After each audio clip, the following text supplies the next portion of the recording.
You ready to talk But some? let's go this, yeah, and break this story down for us. NFL You, players, going through health issues. I know a lot yeah, of former players. I've been covering the league since when 1987. 1987. So I know a lot of former players, and a lot of them, struggle with day to day stuff, playing with their kids. Aches and Hmm. pains and headaches, and a lot of former NFL players drop dead at 55. Yeah, A lot.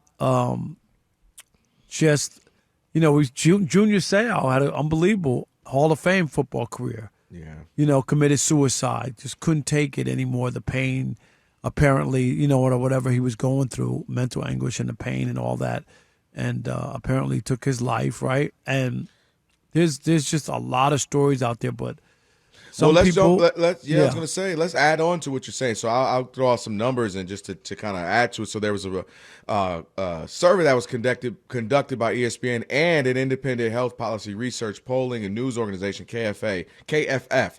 And so this was interesting. First of all, this is the first major survey done, Rob, that was separate from the NFL or NFLPA. Because usually it's one or the other, and obviously when you get in that, you kind of get Which an is agenda. probably good to do it independent and not Exactly. where they feel like, can I really be honest? If I say something, it's going to come back to bite me, and things Yeah. like that. So this was different. It was independent and one of the biggest ones ever done by this. So this what is and it's unique what they did. So they took a year. They said, let's do the year of 1998, and they took 546 men who play football in the NFL in 1998, with the average age putting them around 62 years old. So that was a third of the players in the NFL at that time. And so you were just talking about some of the things they found. Here's some of the significant things they found of all the ex-players that they interviewed. I'm just throw some stuff out. 60% reported that they are living with some type of disability, including difficulty walking or climbing Yep. stairs, dressing or bathing, 3 times the rate of men their age who did not play in the NFL.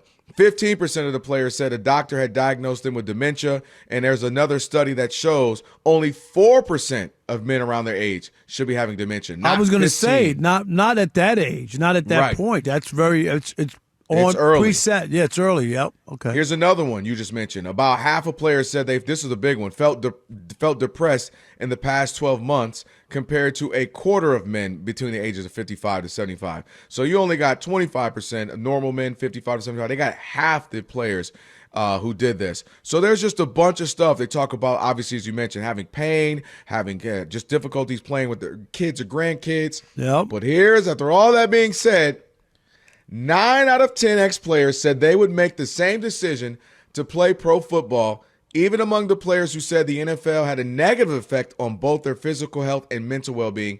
78% said they would decide to play again. And the unofficial Kelvin Washington poll has batting at 100%, including guys who we work with all the time, Ephraim and Kerry Rhodes. Most recently, I've asked, they said they 1,000% would do it again. And everybody else I've ever asked, which the poll is probably up anywhere between 20 and 30 players that I've sat down personally and said, hey, man, would you do it again? Not a single one has said no. And as you mentioned, some got issues, some are struggling, walking, some are kind of questioning their cognitive mental health right now. But they all said, Rob, they'd do it again. It changed their life, changed the trajectory of their lives, their children's lives, and in some cases, their children's children. Not everybody. Everybody's That's true. not No, rich. no, no. I agree. I That's think factual. That's factual. that's a misnomer that everybody playing the NFL is rich and have generational wealth. That is not true. 60% of the league, those guys are bankrupt after 3 years of leaving. 60%. Here's my point. I Okay. don't believe those guys, and I understand it. They don't want to feel like they did something dumb. They don't want to feel like their life was in vain. So they are going to stick up for this thing, even though it caused them pain and whatnot, because it's more macho to say that. To now say, I wish I didn't play, kind of sounds sappy and soft and what's wrong with you. And I think that they aren't being honest. If you could give them an alternative, that they could have done something else and still made a living, and that is the choice. You see what I'm saying? Because that's all they knew was to make a living. So if you take that away from them, or their identity, or their celebrity, or who they were, I understand why they say they would still do it, but I don't believe it. All things being equal, that they could have done something else, you know what I mean, that was on par with that and still made a living for their family, I don't believe that they would. And that's really the question. Do you see what I'm saying? Like, because when you say, but Rob, I totally get what you're saying. But here's where I disagree because of the semantic. That's why I think so many would do it. Nothing else afforded me the lure, the crowd. What else, when you hear them talk about it, things I've heard over the years, what else gave me 100,000+, especially if they play big time college football, people screaming my name. That's what a lot of them say. It's hard. Like I missed the roar of the crowd. But what's the average career in the NFL? 3.5 years. Yeah. But again, college, but you got to go back to college football. If you made it to the pros, I mean, you played college football, then you got to the pros. You're used to that. You're used to even if you're not a Hall of Famer, but you were the guy in a local town. You spent 20 years in Detroit. If you're Herman Moore, walk around Detroit, you're the man. You don't have to buy a beer. And I think losing that, you get it automatically. You're going to get a job doing radio because you're Herman Moore if you want it. And I just think, but there's not 40 more than just Herman Moore played in Detroit, and there's only one color radio job, and Lomas Brown has that. Do you know what I mean? He ain't giving it up. But okay, but you get, and I understand that guys like a Herman Moore and people we know are celebrities in town, of course. Even though the Lions never won anything. But hey, that's irrelevant to the point, Rob. Stay focused on what we're talking about, okay? Did nobody ask you all that? It gives people, who have good memories and feelings for, hey, that's Herman Moore. Yeah, I remember he made that catch in Chicago or whatever it is. You're right. I just think that most aren't honest because it has inflicted pain and it has shortened their lifespan. I just can't get over how many guys drop dead at before they're 55. Like that's real. Here's where I challenged you. What I don't know, what I think, where I feel I disagree with you because I feel like maybe you're missing. Let's put it to me and you. I think we're underselling, or you are in this case. Like they were 5, 6, 7 years old, and they're like, "Man, my dream is to play in the NFL." Right? Your dream, because of the Odd Couple, that changed your life, was to be doing what you're doing and have done for the last 30, 40 years. For them to get a chance to play the thing they've always dreamt of at the absolute highest level, where people are screaming their names, they're playing with their good friends, they're going to battle, blood, sweat, and tears, they're able to change their lives financially in some cases. Maybe not rich, but hey, even if I'm making $400,000, where the heck else am I making $400,000 in most cases? You're a 1%er at that point. I went to a great college. A lot of them would have never afforded to go to Alabama, Michigan, Ohio State, Texas. No, but I get that. And I just think that I agree with you. Portion of it, they don't want. It was all worth it when I look at it. My life was grand. I did think, and I'll just read other things from this poll. Some of them talked about how they, I got to travel the world in a way I never would. I got to meet people I never would. I got to meet people from different backgrounds had I never left my small town of, Ohio. But I'm giving you, like, if you gave them the option of having a similar life but not with the health afflictions that come with football, would they have taken? Because it can't be, I'm in the NFL and I made $400,000 and I was a celebrity and you're working at Walmart. Yes, I get that. They're not going to accept or take that job. But a similar life without the football banging heads and the injuries and what they're dealing with. That's what I'm talking about. And here's the other one. Muhammad Ali is the perfect example. If you were to go back and say, man, would you stop doing the rope-a-dope? That guy was the most glib, alive. Oh, without a doubt. Am I right? Quick-witted, humorous, smart. Quick-witted, smart. Him and how. Go back and watch those things. Him and Howard Cosell back in the day, and he was it. Turned into what? To mush, right? Turned into mush. I can't. And sure, he would say, yeah, Muhammad Ali, I'm the greatest, and this and that, and boxing. But I don't believe if you were given something similar without having to deal with that, you would accept that or pick that. That's what I'm talking about. I don't, and I think in a utopian perfect world, I get what you're saying, but where I would disagree, and I think Muhammad Ali, God bless the dead, the great one, I think the greatest, I think he would say that was part of, like, going through those battles with Joe Frazier is also what made me Muhammad Ali, because I did something, and also George Foreman, right? I'm taping those punches from George Foreman. That's what made it amazing. For 14 rounds, I got my head beat in. Everyone thinks I'm about to lose to this young, huge, massive, strong guy. And I did that. And it's epic. And it's a story that will last in sports for history. And I think that's why, for some people, they go, listen, we get one life to live. And I did something I wanted to do. I fulfilled a dream, a passion, and I did something most like 1.0001% of humans get to do. And I'll never forget the camaraderie, the fans, just that. And I think it's hard to sell them on that. Now, what's interesting, many of them who I've talked to personally, friends, half of them, have all said, I don't want my son to play, though. Or I won't let him play until he's in high school, where obviously at that point he's old enough to do whatever he wants. Because they know the dangers, and yes. and they don't want their kids to be a part of that. Let me throw out the number. I'm interested to hear this. Go ahead. 877-99 on Fox, 877-996-6369. Do you believe these retired NFL players would do it all over again, or are they just trying to convince themselves that these chronic injuries weren't done in vain? Because that's what I think it is. They don't want to admit that they did this stuff in vain. We'll continue this conversation next with you. All right, Joe in Minnesota, you're on the Odd Couple Fox Sports Radio. What's up, Joe? Not a whole lot. How you doing? Doing great. All right, what you got? All right, Joe.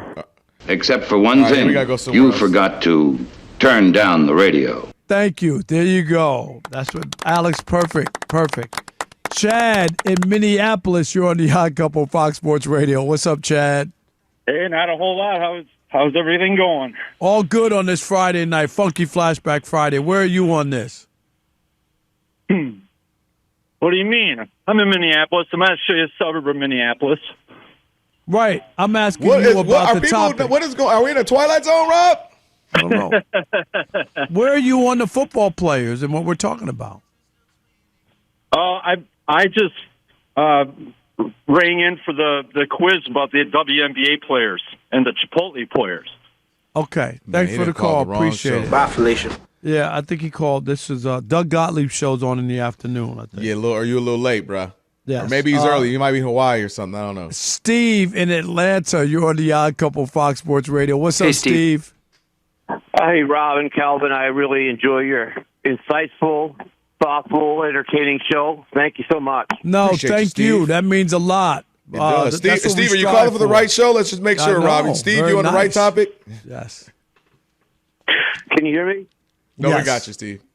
So the CTE conditions I hear more about with the NFL players, and I'm curious about how this may apply to college players who may or may not get to the NFL in the long term. I think it's an interesting subject, and how would that be addressed as far as health coverage? Very good question. I mean, because they're not covered, and that's the danger of it. And until, to me, Kelvin, college players have a union that represents them as a whole, it'll be sketchy for those guys, right? Well, they need some sort of CBA that governs them, gets them health care. Everybody who plays college football does not make the NFL. We know such a small percentage of it. We think it, but dude, so many of these guys are sitting next to you at work right now. Exactly. They play major college football, yes. And now they're sitting next to you, and it could be doing great things, great other fields, or it could be driving the UPS truck with you, whatever, but they play college football. But they talk about that in this piece.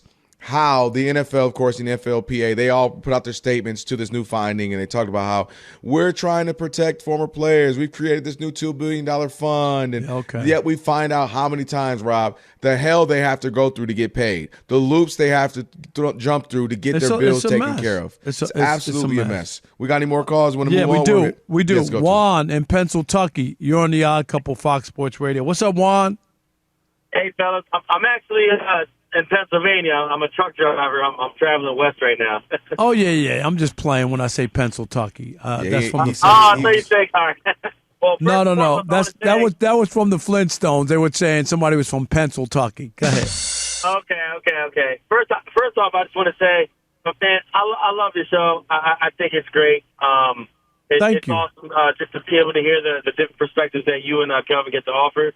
As far as the topic, man, I love you, Rob, but I really can't get behind you on this. And I think Kelvin hit it on the nose when he said about, talking about not just generational wealth, but having these kind of opportunities. It is so far removed from what a normal person will have the opportunity to obtain as far as financially. As far as some facts, like, less than 1% of high schoolers play at the next level. Less than 0.01% of those players play in the NFL. And you talk about the average career length being about 3 years. In that 3-year span, these guys are making somewhere around $1.5 to $1.8, $1.9 million. In the regular world, it'll take some guys 20, 25 years to even hit that. Okay, and but here's my but here's my pushback.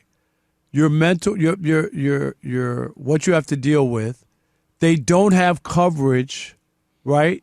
5 years after they leave the league, so they're left with medical bills, right, and left with stuff that they have to pay their own insurance. There's a lot of other stuff. And when you talk about that 1.5 million or say they make $1 million, half of it goes to an agent and the government. So now that $1 million is $500,000. And I'm not poo-pooing the amount, but it ain't. That's why. And go look it up, Kelvin. I'm not making this up. You know this. Right. 60% of the players are bankrupt 3 years after they leave the NFL. Bankrupt. They don't have any money. This is why, Rob, to not even and you can stay on the line if we choose, but yes. It's not just the money. I think it's the opportunities. Juan. I think it's because too, they're in circles. Like, let's say you're an alum from, Texas, and you went to the league for a handful of years. You don't have to be great, but like you can go back and rub elbows at Texas and meet people who can put you in the right job career. Oh, that's so-and-so. You play good college football. Come on over here, Cedric Jones, and I can introduce you to this guy. You're golfing with this guy. Dude, the life they're afforded, it is crazy compared to the average person. Who they get to be around, the networks they get to touch, where they get these opportunities, where their kids can go to school because, oh, yeah, you're my favorite player. Come on, bring your kids here. Don't worry about tuition. Like, it's a lifestyle for many that they just will never get in any other form facet of life. And we can ask George Wrighster this. George Wrighter, former NFL tight end, host of the Unafraid Show on YouTube. George Wrighster on X and social media. And congrats, brother, on the new gig as well with the CW. Yes.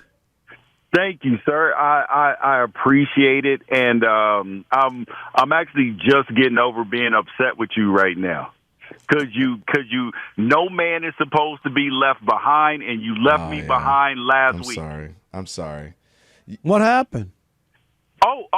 Because Rob, me and Kelvin talked a few months ago about NABJ and about whether he was going or not, and all this stuff. Look at that! I'm gonna go if you go. And then I see on Instagram Kelvin's out. He was NABJ there having a great time. And I was like, bro, what's up with you?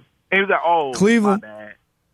Cleveland was pretty good. It was good. It was actually good. Rob was in them streets, too. Rob was definitely in them streets. It was drinking again. I know. I was bad. Yeah, you were eating, too. I didn't even know who you were. All right. So, Rob, I'll plan to go with you in 2026. And if Kelvin to Atlanta. Listen, George, no matter what I do, if I go, don't go, might go, shouldn't go, you better go. It's about to be in Atlanta, and it's going to be lit. So just go ahead and prepare for that, without a doubt. And you're right. I left you behind. Hey, jump on this with us, George. You're one of the people I have asked this. Obviously, I've known you for years now. You're my guy. I know your family. I've asked you this question. I've asked mutual friends of all three of ours, including Kerry Rhodes, Ephraim Salam, just guys who are on the radio here. I've never met someone who has said they would not do it again with the NFL. All that they know, potential damage to the brain, head injuries, the pain they're going through now. There's I don't know if you saw that new report out there that interviewed a third of the league from the year of 1998, average age of 62. And long story short, many of them have double, triple the ailments someone their age who didn't play football have.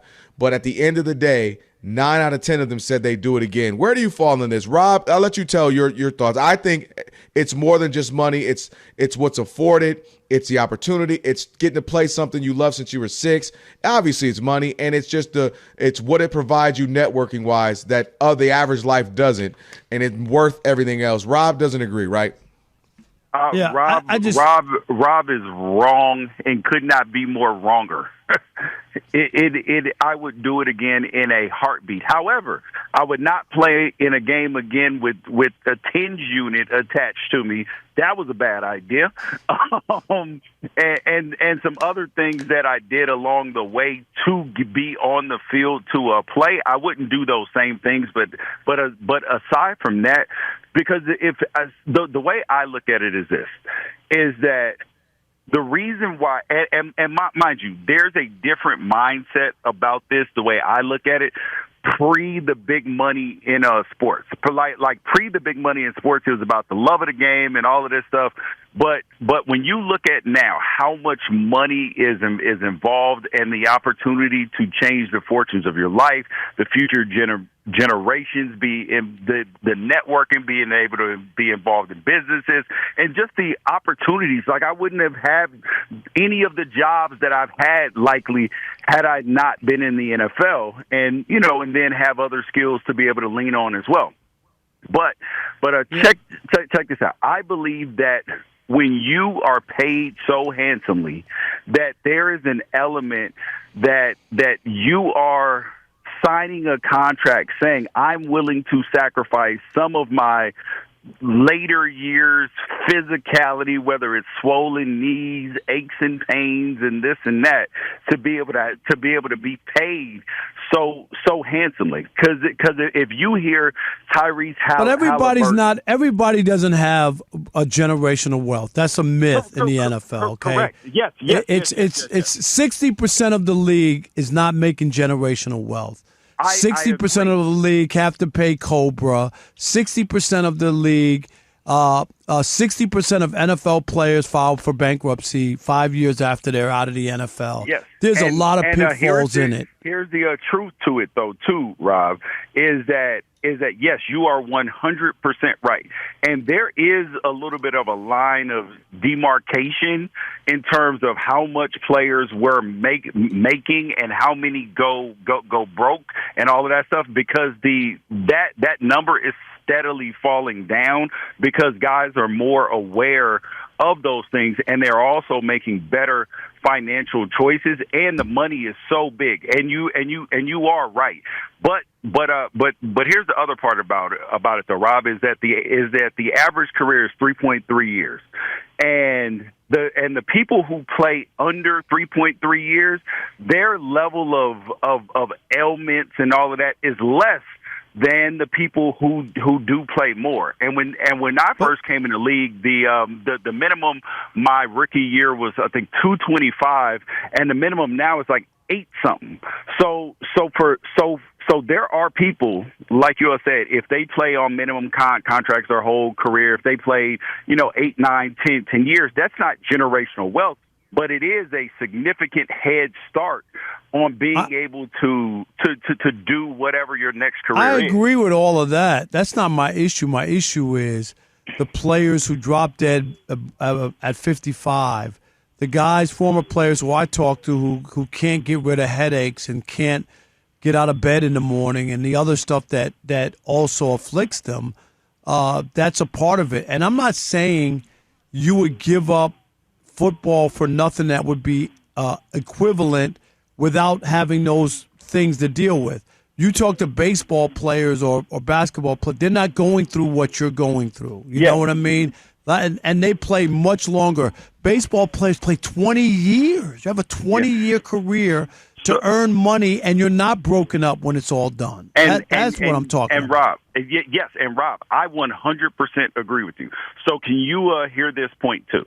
That there is a difference in the post-career lifestyle and physical bodies of guys who played when I played. So I got drafted in 2003, and guys that got drafted that played pre me. and guys that are even playing now that are getting drafted in 2025, their bodies are typically like my body is in much better shape than guys who played previous to me. And yes, there are guys that played while I was played that are significantly beat up and everything, but it does continuously. Would you agree, Rob? Because I'm in this community, and right. The guys that are playing now and retiring now, their bodies are in much better shape than when you could clothesline guys and do a lot of the things that are now banned, and they would put you in jail for it if you did them in the league now. I agree with that, but even like Aaron